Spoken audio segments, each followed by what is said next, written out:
Poštovani profesore Baloban, dobar vam dan. Evo. Lijepi pozdrav vama i svima onima koji će nas na ovaj ili onaj način pratiti. Tako, evo lijep pozdrav i našim gledateljima YouTube kanala. Nedavno je u Kršćanskoj sadašnjosti objavljena vaša nova knjiga Dijalog u crkvi i u društvu, Kršćanin i svijet. Upravo je ta knjiga povod našeg današnjeg razgovora. Pa evo, za početak riječ je o tekstovima koji su niz godina obogaćivali našu kršćansku obiteljsku reviju Kana i možemo reći da su plijenili pozornost čitatelja svojom uvijek aktualnošću i zanimljivim izborom tema. Pa evo, već u naslovu nekakav ključni motiv koji susrećemo jest dijalog. Kako ova knjiga doprinosi dijalogu, odnosno kulturi dijaloga u Hrvatskoj? Pa evo, ja bih rekao da od 2002. godine, evo, zahvaljujući upravo Kršćanskoj obiteljskoj reviji Kana, pišem redovito svaki mjesec na temelju socijalnog nauka crkve o određenim pitanjima u hrvatskom društvu, u crkvi u Hrvatskoj. I tako su nastale 3 knjige do sada. Ova 4. knjiga, jer to su tekstovi dakle, iz posljednjih godina, ali koji su preuređeni, složeni za ovu knjigu. I u njima činilo mi se da upravo ta poruka dijaloga nekako prolazi kroz sve tekstove. Zbog toga sam i dao naslov Dijalog u crkvi i u Hrvatskoj. Evo, ja se nadam da upravo to može onda biti i poticaj evo, čitateljima da pokušaju evo, na temelju sadržaja ovih tekstova, ali ne samo na temelju sadržaja, nego ja bih rekao na temelju načina kako se prilazi određenim pitanjima, evo, i oni biti potaknuti na dijalog, ali to je moje mišljenje. Čitatelji će reći svoje. Naravno, evo, s obzirom na vrlo širok raspon tema, možemo reći da će se vjerojatno širem krugu čitatelja knjiga moći činiti zanimljivom. Pa evo, rekla bih da je, za početak, da je ona satkana od 3 poglavlja na više od 250 stranica, a zanimljivo je da počinje poglavljem nazvanim Svetački lik blaženoga Alojzija Stepinca. Pa evo, na što je stavljen naglasak u tom prvom uvodnom, možemo reći, poglavlju knjige? Pa naglasak je ovdje stavljen upravo na taj, ja bih rekao, jedan od najbolnijih trenutaka u povijesti crkve u Hrvata, na neki način na zaustavljanje procesa za proglašenje svetim blaženoga Alojzija Stepinca. I tu je riječ zapravo o tom razdoblju od 2004. godine do novijeg vremena. Naime, 2014. godine do novijeg vremena, u lipnju 2014. godine, samo bih podsjetio, Kongregacija za proglašenje svetih je završila proces za blaženog Alojzija Stepinca i sve je bilo praktički pri kraju da on bude i službeno proglašen svetim. Evo, i tada dolazi, prije svega sa strane Srpske pravoslavne crkve, do određenih zapreka, evo, koje na ovaj ili onaj način traju do danas. Ja nisam mogao, evo, kao svećenik, kao teolog, mogu reći kao poznavatelj života blaženoga Alojzija Stepinca, posebno s ove socijalno-etičke strane, jer sam to proučavao i osobno i sa svojim studentima, nisam tu mogao ostati miran, stoga sam već u rujnu 2014. godine evo, napisao svoju kolumnu Alojzije Stepinac, biskup sveta života, i nakon toga sam u više navrata još pisao, ovdje se nalazi 6 tekstova u kojima se na ovaj ili onaj način ukazuje na tu tematiku. Evo, među tim tekstovima nalazi se i jedno zanimljivo pismo beogradskog nadbiskupa Stanislava Hočevara, koje je zapravo došlo kao reakcija na vašu kolumnu u Kani, a u knjizi se nalazi i vaš odgovor na to pismo. Pa evo, možete li ukratko reći što vas je to u njegovom pismu začudilo vezano uz blaženoga Stepinca? Pa, drago mi je da ste postavili i to pitanje. Naime, u toj kolumni 2014. godine ja sam ukazao na određene stvari, dakle kako ja gledam na tu situaciju, I tada je odmah nadbiskup beogradski Stanislav Hočevar reagirao svojim pismom koji je objavljen u sljedećoj Kani. Ja sam nakon toga opet odgovorio njemu u Kani i dakle, on je na legitiman način, jel tako, iznio svoje mišljenje.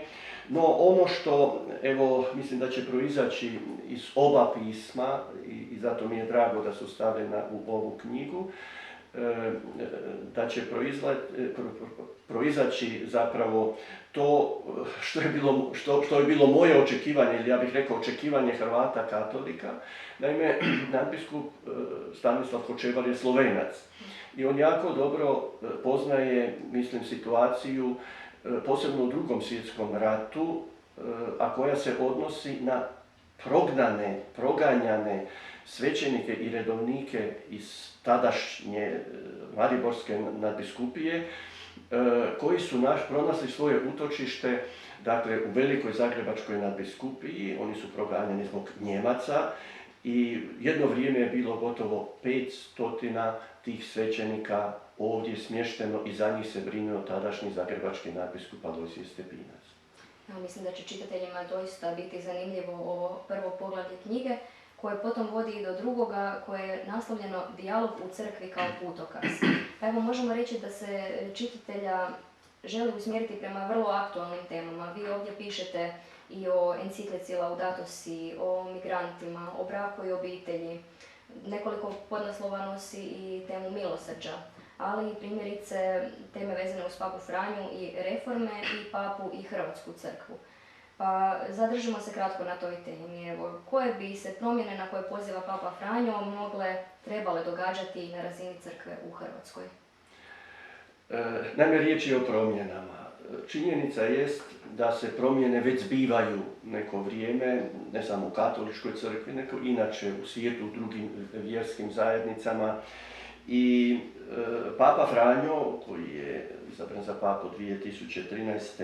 godine, mislim da je to osjetio na jedan svoj specifičan način i da on pokušava dakle, reagirati na tu novu situaciju, ja ću to tako nazvati, i poziva zapravo sve važne čimbenike unutar crkve da učine svoj dio. Evo, kada govorimo, dakle, ja sam ovdje stavio, imamo 3 naslova na početku tog dijela: promjene koje dolaze odozgor, dijalog i suradnja u crkvi, Papa Franjo i reforma crkve. To možda može zvučiti malo neobično, kako to da sad promjene dolaze odozgo, jer mi koji poznamo i teologiju i crkveni život, obično se negdje dolje nešto događa, ili tako teolozi su pisali ovom ili onom i nakon toga bi tek. Međutim, ovdje je situacija uistinu gotovo obrnuta i to mi se čini iznimno važnim. Evo, ja sam zbog toga u ovim tekstovima i u nekim drugima pokušao na neki način prenijeti na našu situaciju u Hrvatskoj i potaknuti na razmišljanja, jer činjenica jest da i mi trebamo učiniti, jel tako, svoj dio i na to malo je problem, ja ću sada to i ovdje reći, to što je zaustavljen proces za proglašenja svetim lažnog Alojzija Stepinca i nekako mi u Hrvatskoj sigurno da to povezujemo i ne možemo ne povezivati, a s druge strane mislim da moramo praviti razliku između toga, ali i između onoga što se sada događa na općoj razini u katoličkoj crkvi. Evo, treće poglavlje knjige nekako ste usmjerili prema politici. Ona nosi naslov Politika u službi općega dobra. Pa koje su središnje točke tog trećeg posljednjeg poglavlja ove knjige? Evo, taj treće poglavlje jest naslovljeno Politika u službi općega dobra, ali zapravo tu imamo, mislim, 19 naslova kraćih tekstova. Tu je riječ zapravo o odnosu crkve i društva, dakle, kršćana u svijetu. To je taj odnos koji je temeljan, dakle, o kome se puno govori i u socijalnom nauku crkve, koji je iznimno važan, evo, za dana i za nas u Hrvatskoj. Stoga u ovom dijelu imamo različite teme koje se na to odnose. Ja ću samo spomenuti neke naslove. Vjernik i crkva u javnom životu. zatim izbori u razdijeljenom narodu, podijeljeno društvo i narod, kako promijeniti sustav upravljanja državom, crkva u Hrvatskoj ni lijevo ni desno. Dakle, riječ je ne samo o politici kao takovoj, jel tako, nego o onome što mi zapravo unutar socijalnog nauka crkve nazivamo politika u širem smislu riječi, a koja obuhvaća život ljudi u društvu, ali život kršćana, vjernika u društvu i život crkve kao vjerske zajednice u društvu. Evo, spomenuli ste neke podnaslove, oni su već na prvu vrlo zanimljivi i mislim da će privući pozornost čitatelja. Konkretni su, a same su i kolumne objavljivane već u našoj kani, doista takve. Jednostavne, ali sa jednom dubinom. Dakle, kao cjelina u ovoj knjizi mislim da će doista dati jednu zaokruženu sliku svakome onome tko ovu knjigu primi u ruke. Pa evo, za kraj vratit ću se kratko na početak, u predgovor, u kojem pišete da su tekstovi u ovoj knjizi rezultat traženja odgovora na jedno pitanje. Kako socijalnu poruku evanđelja socijalnim govorom crkve učiniti motivacijom djelovanja u hrvatskom društvu? U kojoj mjeri knjiga ispunjava taj cilj? Pa evo, ja sam pokušao, dva su pojma, jel tako, socijalna poruka evanđelja i socijalni govor crkve. Evo, to je ono čime se zapravo ja, mogu reći, bavim cijelog svojega teološkog života.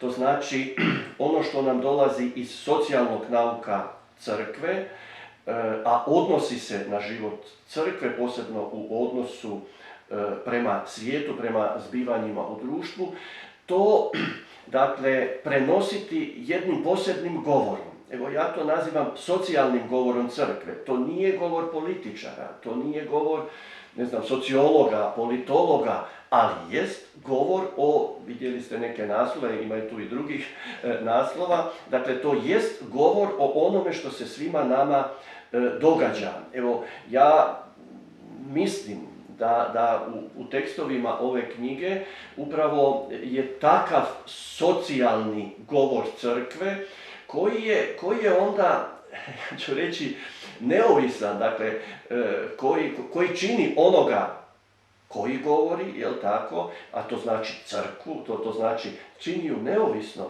tako da može u svakom trenutku reći ono što misli da je važno i biti ono što je, mislim, Papa Benedikt XVI.